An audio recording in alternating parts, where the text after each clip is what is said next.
That's right, and even though it's costed the county thousands of dollars for an independent investigation, some Democratic Party leaders and county officials believe it was a necessary expense.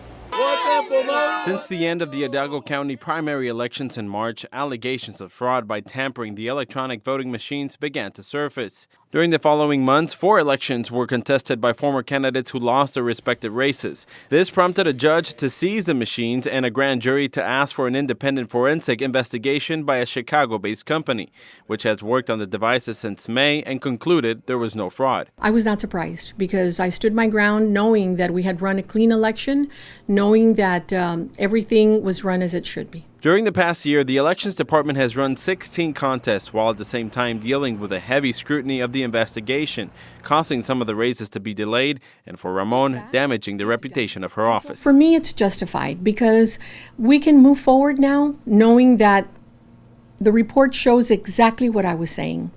Several times I was told, just because you say it doesn't make it true. Well, you know what?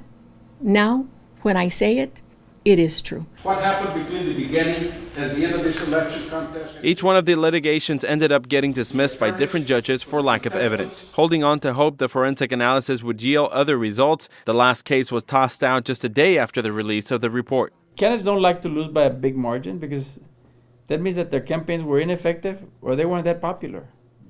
And it's a downer for somebody to get beat up. I got beat up. I mean, I accept the results.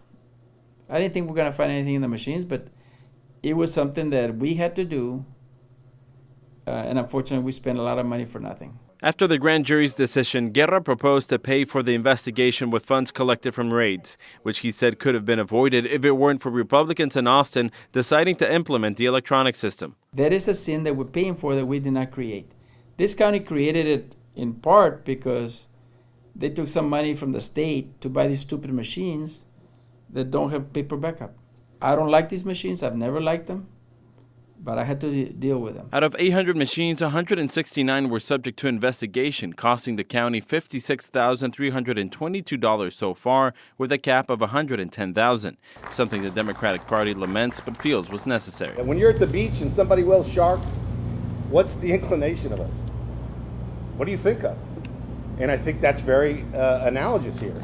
Somebody yells fraud, particularly with the very strong results that these candidates came up with in March, and there is that cloud. Which members hope won't happen again.